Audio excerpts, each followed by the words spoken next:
आनंद लो प्रतिदिन जीवन का में आपका स्वागत है। हमारे साथ बने रहने के लिए धन्यवाद। यूहन्ना 10:10 में बाइबल कहती है कि चोर किसी और काम से नहीं परंतु चोरी करने और घात करने और नष्ट करने आता है। परंतु यीशु कहते हैं, मैं इसलिए आया कि आप लोग जीवन पाएं, उसका आनंद उठाएं और भरपूर आनंद उठाएं जब तक वो छलक न जाए। हर कुछ जो इस कार्यक्रम में हम आपको दिखाने का प्रयास करते हैं, उससे मसीह को जानने में आपको मदद मिलेगी और करीब से जानेंगे और जीवन का आनंद उठा पाएंगे आप। आज हम आपके दिमाग के विषय में बात करेंगे। उसमें क्या चल रहा है इन दिनों? क्या आप ऐसी कोई चीज सोच रहे हैं जिससे आपको मदद मिल रही है? ऐसी कोई चीज जो आपको बाधा पहुंचा रही है? हम ऐसी चीजें भी सोच सकते हैं जो हमें आनंद दे, या ऐसी चीजें भी जो हमें क्रोधित और दुखित कर डाले। इस संदेश को जो मैंने कोलंबस में दिया था, सुनने के लिए हमारे साथ बने रहिए। आज के संदेश का शीर्षक है, आपके दिमाग में क्या है आजकल? अगर हम थोड़ा और गौर करें कि इन दिनों क्या है बहुत शीघ्र ही जीवन में जो चल रहा है और दिमाग में जो हो रहा है, उसका आपसी संबंध स्पष्ट हो जाएगा। हम जानेंगे कि हमारे विचार आजकल किस प्रकार के हैं। मैं बरसों तक चर्च में जाती रही, मगर किसी ने मुझे नहीं बताया कि मेरी सोच का मेरे जीवन से क्या लेना देना है। मुझे जरा भी अंदाजा नहीं था कि मैं अपने विचारों को खुद चुन सकती हूँ या सोच सकती हूँ। जरा भी अंदाजा नहीं था कि जो सोच रही हूँ वो सही है या नहीं। तो उसे सोचते ही नहीं रहना है मुझे। ये शर्म की बात है कि हम चर्च में हफ्ते दर हफ्ते बैठे रहें और हमें वो बात बताई ही ना जाए जिससे व्यवहारिक जीवन में मदद मिलती हो। सिद्धांतों को सीखना अच्छी बात है, इसमें दशक होना भी चाहिए, मगर जीना कैसे ये भी जानने की बहुत जरूरत है हमें।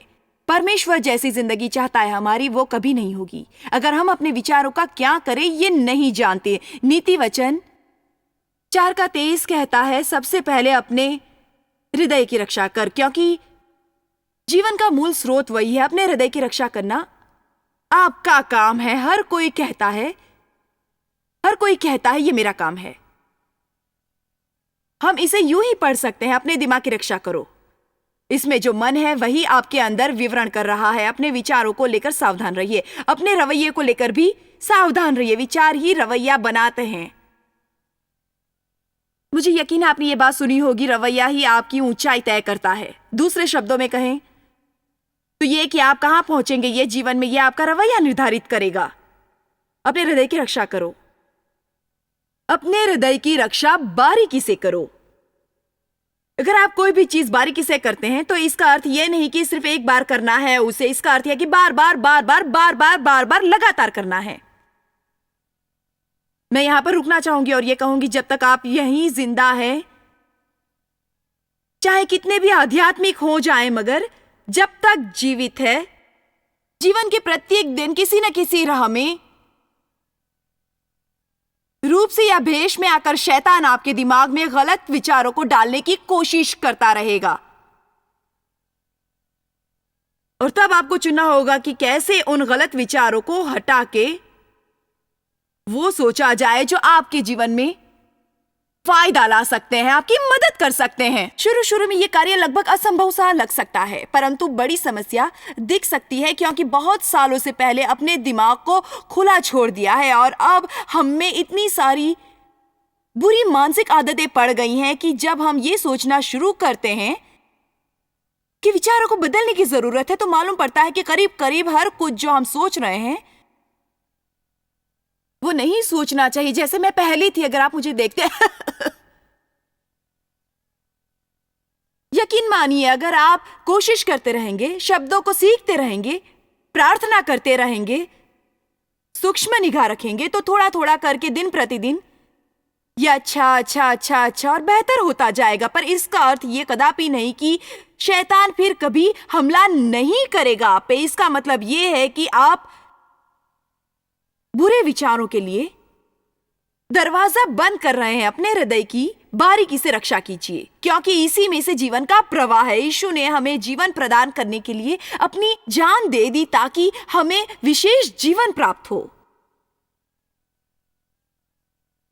जब आप एक मसीह बन जाते हैं तो पुरानी दैन्यता और झमेलों से दूर रहते हैं। उम्मीद की जाती है मसीह थप्पे के नीचे, मगर तब होता है बस यही कि ये सामान्य झमेले सामान्य झमेले नहीं रहते, बल्कि अब मसीह झमेले बन जाते हैं। यानी कि सामान्य दयनीयता नहीं रहती, अब ये मसीह दयनीयता का रूप ले लेती है। निसंदेह हम सबको मालूम है कि जब तक संसार है इसमें झगड़े रहते हैं, तो हमेशा रहेंगे। पर जो प्रार्थना पौलुस ने की वो काफी प्रिय है मुझे। मैं उसको और उसके मृत्युंजय के सामर्थ्य को और उसके साथ दुखों में सहभागी होने के मर्म को जानूं और उसकी मृत्यु की समानता को प्राप्त करूं। मतलब हम संसार में हैं और इसी संसार में झगड़े वगड़े भी होते रहेंगे। ऐसे लोग भी मिलेंगे जिनके साथ निभा पाना बहुत मुश्किल होगा और निराशाएं भी होंगी, नुकसान और त्रासदियां भी होंगी। परंतु यीशु में और उसके पुनरुत्थान की शक्ति में हमें न सिर्फ यहाँ जीने के लिए स्थान मिलेगा, बल्कि सब झगड़े झंझट से ऊपर रहने का स्थान भी मिलेगा। मैं ये वादा नहीं कर रही कि अगर आप मसीह हो जाए तो कभी कोई समस्या नहीं होगी, पर मैं आश्वासन देती हूं कि जब आपको अपनी समस्याओं का समाधान खुद नहीं करना पड़ेगा कभी, क्योंकि परमेश्वर का वचन यह है कि एक बार आपने उसे अपना लिया तो फिर वो भी कभी आपको छोड़ेगा नहीं। पहाड़ों पर आपके साथ रहेगा और घाटियों में भी, अग्नि में भी साथ रहेगा और बाढ़ में भी, और हर जगह वो आपके साथ रहेगा। हमारा दिमाग बहुत अहम चीज है और हम अपनी समस्याओं को कैसे निपटाते हैं ये भी बहुत अहम बात है। इसलिए बाइबल ये कहती है कि जहां शैतान हमेशा नुकसान सोचता है, वहीं परमेश्वर अच्छे की कामना करता है। तो हमें उस पर विश्वास रखना चाहिए। और जब आप एक कठिन परिस्थिति में होते हैं तथा आपके विचारों की प्रवृत्ति नकारात्मक और मारक बन जाती है और आपको कोई आशा या बदलाव होने की उम्मीद नहीं दिखती, तब अगर आपको ईश्वर के शब्द पता हो तो आप मुंह खोल के उसे कह सकते हैं, शैतान तो इसमें मेरे नुकसान की सोचता है, तो परमेश्वर इसी में कहीं अच्छे की कामना कर रहा है। हो सकता है जो अभी बुरा है, गलत लग रहा है या चोट पहुंचा रहा है, कहीं कहीं दूर जाके मेरी भलाई का सामान बन जाए। अगर आप इस तरह से सोचना शुरू कर दें तो अपनी स्थितियों से जूझने लगेंगे, आशा छोड़ेंगे तो हृदय डूबेगा। जब आशा नहीं बचती तो सब कुछ डूबने लगता है। आप आशाहीन लोगों को ही देख लीजिए, उनका सब कुछ झुका नजर आता है। सब कुछ, उनके चेहरे झुके रहते हैं, उनके कंधे झुके रहते हैं, हाथ मुंह झुके रहते हैं, यहां तक कि उनकी बातचीत और रवैया भी झुका रहता है। परंतु यीशु ने कहा था ऊपर देखो, क्योंकि तुम्हारा छुटकारा नजदीक आ चुका है। उसकी हर चीज ऊपर ही है, जबकि शैतान का हर कुछ नीचे। आमीन, आमीन। हमें याद रखना चाहिए कि परमेश्वर के शब्द हमें सिखाते हैं कि अगर हम उससे प्रेम करते हैं और प्रार्थना करते हैं तो हर चीज सही हो जाती है। वो चीजें भले अच्छी ना हो, पर परमेश्वर तो अच्छा है, और क्योंकि वो अच्छा है इसलिए वो हर रगड़े को चमत्कार में बदल देगा, किसी भी त्रासदी को विजय में परिवर्तित कर देगा। मैं सिर्फ एक उपदेशक हूं, इस जमावड़े को जोश नहीं दे सकती, बल्कि तथ्य बयान कर रही हूं, क्योंकि मेरे जीवन में भी यही हुआ है और मुझे मालूम है कि आप में से बहुत से लोगों के साथ परमेश्वर संग चलने पर यही कहानी घटी होगी। आप में से जो परमेश्वर के साथ अभी अभी चले हैं या जिन्होंने अभी चलना है या नहीं तय नहीं किया है, या वो जो चल रहे हैं पर अभी भी संघर्ष से जूझ रहे हैं, उन्हें मैं चेतावनी देती हूँ, अपने इस रगड़े झगड़े के समय बहुत सावधान रहना। अपनी सोच को लेकर इसी अकेलेपन में जो रवैया रहेगा आपका, वही सुनिश्चित करेगा कि कितने समय और आप उसमें रहेंगे। क्या आप चाहते हैं कि मैं इसे फिर से दोहराऊं? अकेलेपन में रहने के दौरान जो रवैया रहता है हमारा, वही तय करता है कि कितना वक्त हम उसमें रहने वाले हैं। शिकायत करेंगे तो रहेंगे, स्तुति करेंगे तो उठेंगे। और एक दुख की बात जो है, पर अभी इसके बारे में शिक्षा थोड़ी देर बाद दूंगी मैं, पर आप लोगों में से कई लोगों का जवाब मालूम है क्या था? कुछ नहीं। एक बात कहूं आपसे, खाली स्थान भी एक जगह होती है। जिसका दिमाग क्रिया शून्य होता है या जो खाली दिमाग वाले होते हैं और किसी बारे में कुछ नहीं सोचते, वो लोग भी उतनी ही बड़ी समस्या हो सकते हैं जितनी गलत सोच वाले, क्योंकि खाली स्थान भी एक जगह है और शैतान ऐसी खाली जगह को ढूंढता रहता है जिसे वो भर सके। अगर आप सही चीजों को सोचने में व्यस्त रहेंगे तो शैतान गलत चीजों को आपके दिमाग में नहीं भर सकता। क्यों?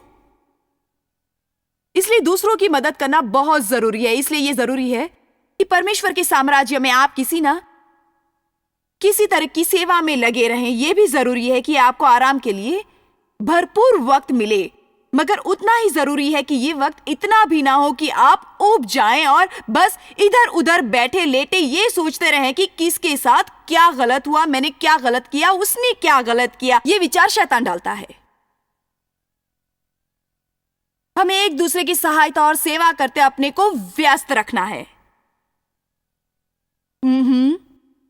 2 कुरिन्थियों अध्याय 10 वचन 4 और 5।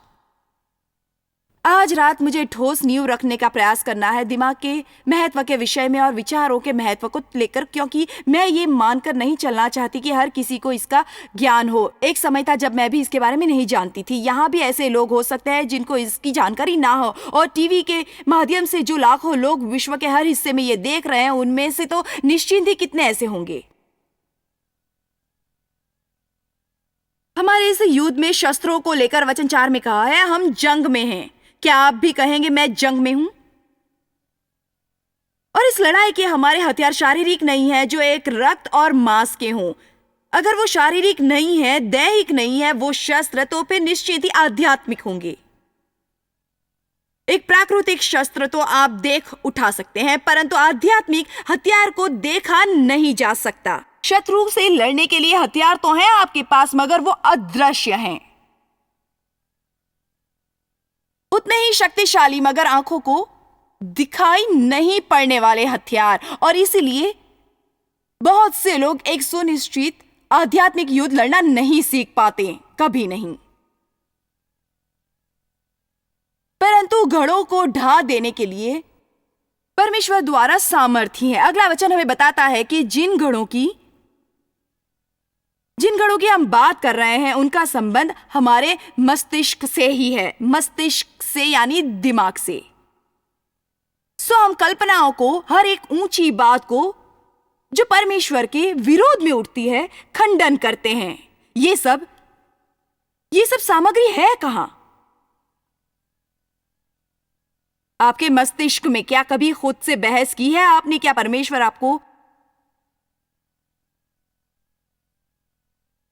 आपको कहीं ले जा रहा था तो उससे भी भिड़ने लगे आप? परमेश्वर को लेकर इतने सिद्धांत है कि कई लोग फिर उस पर विश्वास नहीं रख पाते। इसलिए तर्कों, सिद्धांतों और हर घमंडी और वजनी बात जो परमेश्वर के सच्चे ज्ञान के विरुद्ध है, उसका खंडन करते हैं। बाइबल में है कि उसकी हर एक भावना को कैद करके मसीह का आज्ञाकारी बना देते हैं। अगर सरल के इसे मैं आपके दिमाग में डालूं तो वो बस ये है कि इस पुस्तक को पढ़ के समझना होगा, और इसमें आपको समय लग सकता है। अगर आप एक विजयी मसीह बनना चाहते हैं तो आपको इसे पढ़ना और समझना होगा। आपको बाइबल को पढ़कर इसे समझना होगा और अपने को शिक्षित करने के लिए समय भी लगाना होगा और समय देना पड़ेगा इस काम के लिए। यहां पर कोई ऐसा है क्या जो ऐसे डॉक्टर के पास जाना चाहेगा जो बस एक दिन डॉक्टर बनने के लिए प्रार्थना करके रह जाए और फिर झोला लटकाकर वहां से निकल जाए? ऐसे ही किसी दंत चिकित्सक के पास जाना चाहेगा? नहीं ना। इसलिए जब हम किसी से मदद लेते हैं तो किसी पेशेवर व्यक्ति या उचित शिक्षा प्राप्त इंसान के पास ही जाना पसंद करते हैं। एक और बात बताऊं, आप आके पापी के लिए भी प्रार्थना कर सकते हैं यहां, और अगर आप अपने हृदय से निष्ठावान हैं तो उसमें यीशु को बुलाकर स्वर तक पहुंचा सकते हैं, उससे मसीह रक्त द्वारा। और हालांकि यीशु में आपका विश्वास है और आपने अपना जीवन उसे सौंप रखा है, तो भी जब तक इस पुस्तक में जो लिखा है उसे सीख नहीं लेते, विजय पथ पर बढ़ नहीं पाएंगे आप। तब तक विजयश्री हासिल नहीं होगी आपको जब तक इस किताब को आप नहीं जान लेते। और सिर्फ जानना ही नहीं, उन्हें अपने जीवन में उतार भी लेना होगा। आप बेशक कितनी भी सभाओं में आते रहें, चर्चों में जाते रहें, परमेश्वर के वचन को सुनते रहें, बाइबल में निशान बनाते रहें जिससे कि आप एक महान धर्मज्ञानी नजर आ सके, सिर्फ इसलिए, तो भी इससे यह साबित नहीं होता कि आपको कुछ आता है। एक तरीका है, वो ये है कि देखना कि हम क्या कर रहे हैं। आमीन। ये बात आपको जाननी ही होगी, और तब जब कोई विचार आपके दिमाग में आएगा जिसका इससे तालमेल ना हो, तो आप समझ जाएंगे कि ये झूठ है, समझ जाएंगे कि ये फरेब है, समझ जाएंगे कि अब शैतान आपके जीवन में आने का प्रयास कर रहा है, और तब आप एक निर्णय लेंगे, नहीं, मुझे ये नहीं सोचना है। उन कल्पनाओं, सिद्धांतों और तर्कों को छोड़ दीजिए और अपने हर विचार को यीशु मसीह की वफादारी में कैद कर लीजिए। पर कैसे करूं? मुझे तो आता नहीं। अरे इसीलिए तो हम यहां हैं। एक चीज जो मैं लोगों को अक्सर सिखाने का प्रयास करती हूं, वो ये कि आप सोचते कुछ और है और बोलते कुछ और है, तो फिर आपकी विचारधारा खंडित हो जाएगी। इसलिए अगर आप कभी ऐसे मुकाम पर है जहां सोचना थमता नहीं है, तो वो सोच गलत है, तो सही बात सोचना शुरू कर दीजिए। इससे आपकी पुरानी विचारधारा खंडित हो जाएगी और फिर आप खुद को सोच पाएंगे। इसलिए परमेश्वर के शब्दों को जानना जरूरी है और यह भी सीखना कि उन्हें अपने मुंह से बोले कैसे, जोर से। जब शैतान कहे यही तो कर डाला तुमने, अपने जीवन का अच्छा बंटाधार कर लिया हर तरह से, अब कुछ नहीं रहा तुम्हारे लिए। उस वक्त यिर्मयाह 29:11 पता होना चाहिए और अपना छोटा मुंह खोले बोलना चाहिए। बाइबल कहती है कि मेरे हेतु परमेश्वर की इच्छा, योजनाएं और विचार हैं और उनसे मेरे लिए एक भविष्य की सुनिश्चित योजना की है। बाइबल कहती है जो मेरे पीछे है उसे छोड़ सकता हूं मैं, और जो अच्छी चीजें आगे हैं उनमें बढ़ सकता हूं कभी भी। इसलिए वो शैतान तुम झूठे हो, हालांकि मैंने कभी भूल की है, पर भविष्य अच्छा होगा। लेकिन अगर आपको यह मालूम नहीं है तो फिर बस आप वहीं जा रहे हैं, पर खैर कहां। मैं भी इन चीजों को जानने से पहले जो अब सिखा रही हूं, सुबह उठती थी तो पता नहीं होता था कि अब मैं क्या करने वाली हूं। हर दूसरे दिन, हर तीसरे दिन, हर चौथे दिन सुबह उठने के साथ ही यह विचार आने लगता कि तुम निराश हो। मेरे पति गुड मॉर्निंग कहते, पूछते कैसी हो, तो मैं बोलती मन उदास है। कोई समझ रहा है मैं किस बारे में कह रही हूं? ओ, बस पगला सी गई थी मैं जब मुझे ये एहसास हुआ कि कितना कुछ शैतान ने मुझ में भर रखा है, सिर्फ इसलिए क्योंकि मुझे वो सब नहीं पता था जो होना चाहिए था। अपने उपदेशकों और शिक्षकों के पास जाकर उन्हें सुनना बहुत अच्छा लगता है, मगर आपको भी ज्ञान होना चाहिए। आपकी विजय सिर्फ दूसरों की छलनी से नहीं हो सकती।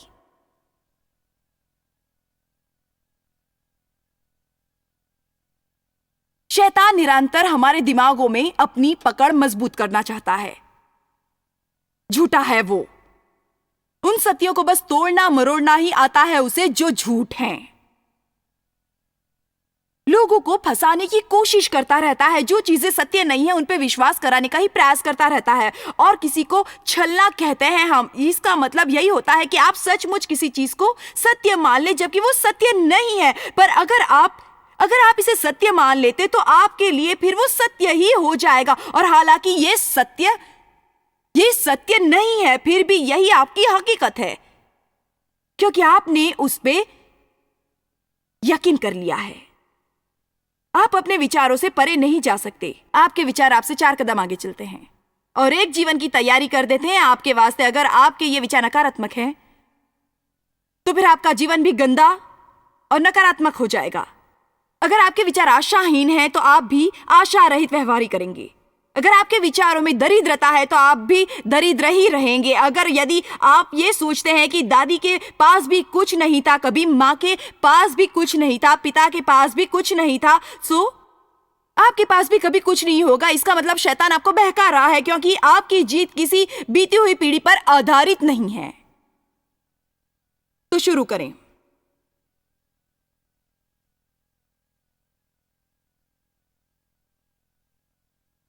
हमारे पास शस्त्र भी हैं जिससे हम शैतान को मात दे सकते हैं, परंतु हम स्वाभाविक युद्ध नहीं, आध्यात्मिक युद्ध कर रहे हैं। और हमारे हथियार भी आध्यात्मिक हथियार ही हैं। सामान्य तरीके से यह युद्ध लड़ा भी नहीं जा सकता। हम शैतान को छू नहीं सकते, गोली नहीं मार सकते, गला नहीं दबा सकते, रस्सियों से बांध नहीं सकते। इसलिए उसको लेकर इतना बौराने की भी जरूरत नहीं है कि बस सोचिए, ऐसा महसूस होता है ना कभी कभी, ऐसी निराशा कभी होती है ना, क्योंकि आप सोचते काश मुझे पता होता क्या करना है। बस बाइबल पढ़नी और कुछ नहीं करना है। कभी कभी हम सोचते हैं परमेश्वर आशीष दे, आध्यात्मिक लड़ाई लड़ूंगा मैं।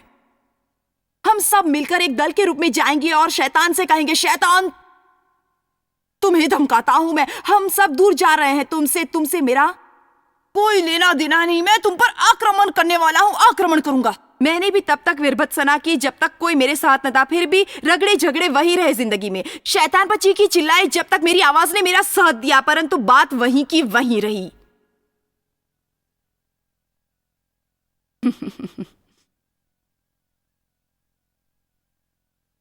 हम शैतान को भगा सकते हैं, पर हमें वचनों का प्रयोग करना होगा। याकूब 4:7 कहता है, पहले परमेश्वर के अधीन हो जाओ, फिर शैतान का सामना करो, वो जरूर भागेगा। अब तो समझो यीशु ने कैसे ये आध्यात्मिक लड़ाई लड़ी। प्रेरितों 10:38 मुझे काफी प्रिय है। हर सुबह इसमें सोचती हूँ, परमेश्वर ने किस रीति से यीशु नासरी को पवित्र आत्मा और सामर्थ्य से अभिषेक किया ताकि वो सबका अच्छा कर सके। ये है आध्यात्मिक लड़ाई। अगर आप रोजाना सुबह उठकर ये तय करें कि जहां भी जाएंगे वहां आशीष बनेंगे, बिना अपनी बड़ी से बड़ी व्यथा की परवाह किए बगैर, तो शैतान बिल्कुल नहीं समझ पाएगा कि आपके साथ क्या करना चाहिए। पर वो हमें क्या करने को कहता है? घर बैठे रोते रहो, पार्टी मनाओ, निराश रहो, नकारात्मक बनो, किसी अन्य नकारात्मक मसीह के साथ जो तुम्हारा जानकार हो खाने पर जाओ और अपने दुखड़े रोते रहो पूरा दिन। मुझे पता है, मैं भी गुजरी हूं इन सब से और आपके समान ही आज भी प्रलोभित हो जाती हूं। मुझे समझ नहीं आता दूसरों के आगे अपना दुखड़ा रोने से हमें क्या खुशी प्राप्त होती है। तो हम सुनते ही जाते हैं बार बार बार बार बार बार बार बार बार बार बार बार बार बार। मुझे लगता है कई बार हम आंसू बहाने के अलावा और कुछ नहीं करते।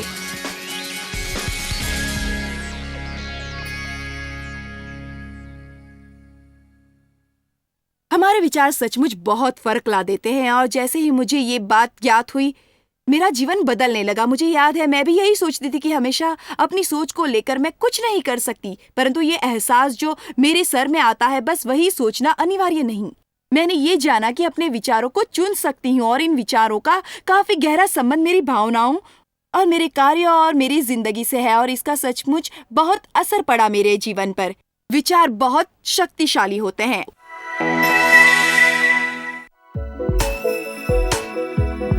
आप जितना जानते हैं उससे भी अधिक आप हमारे लिए जॉइस मेयर मिनिस्ट्रीज एशिया में महत्वपूर्ण है। हम आपकी सराहना करते हैं। आप सौभाग्यों का धन्यवाद देते हैं कि इस संसार भर की सेवकाई को आप सफल कर रहे हैं। एक साथ हम भूखों को भोजन, गरीबों को कपड़े दे रहे हैं और पूरे संसार में सुसमाचार प्रचार कर रहे हैं। हमसे आज ही संपर्क करें या लॉग करें jmmindia.org। अपने प्रार्थना निवेदन भेजें, हमारे स्रोत के विषय जानें, जॉइस की सभाओं के विषय जानें और जैसे हम पूरे संसार में मसीह के प्रेम को बांटते हैं, तो आप हमारे साथ सहभागी हो जाएं।